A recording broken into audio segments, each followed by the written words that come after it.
And then at what point did your parents know what was next?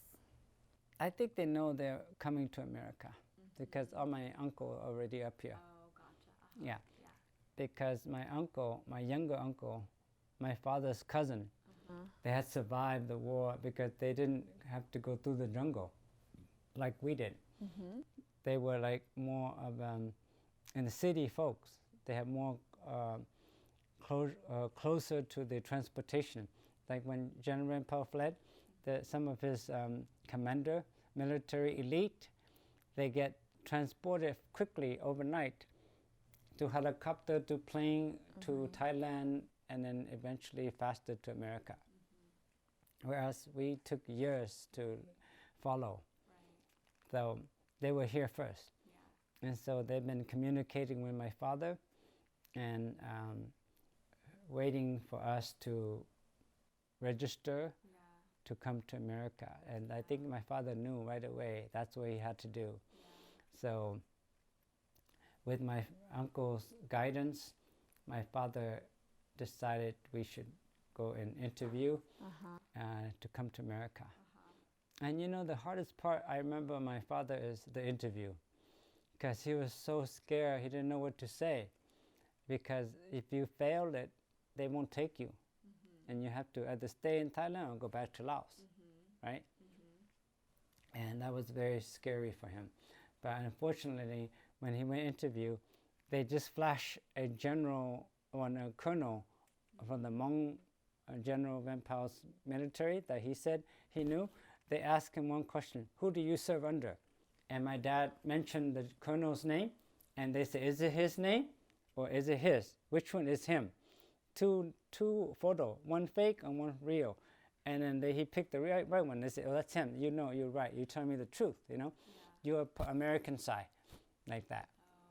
So the photo is to establish the credibility of his recognition of his leader. So if he didn't recognize that person, then he failed. You see that? So that was the interview. Yeah, that was an interview. Most of the big interview is to establish if you're on the right side.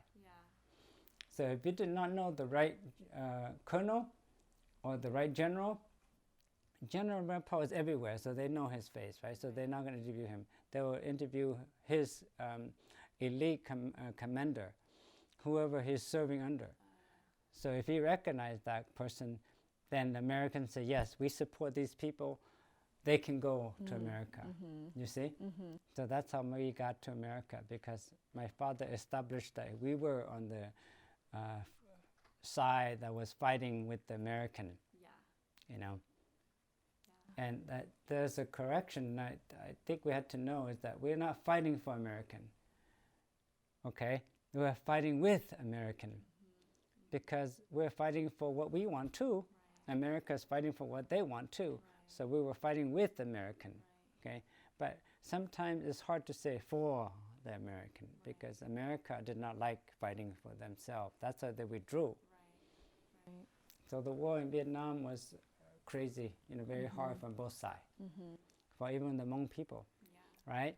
The American people dreaded that too, because it's not official. They didn't sign, Congress did not sign the war. American just went into it because the president wanted something, you know, to prevent the communists from taking over Southeast Asia. So from there we get sponsored, and I think, just the interview, and you know, the classic photo shoot, all the refugee for the Hmong story 40. With your number, right? With my number, it's called T number. I still have all those photos too. So Law asked me to send those in so you can compile them all into it. I didn't send mine in. I think it was very personal, so I didn't send mine in. Yeah, but Law has a lot of collection of those people, the T number photo.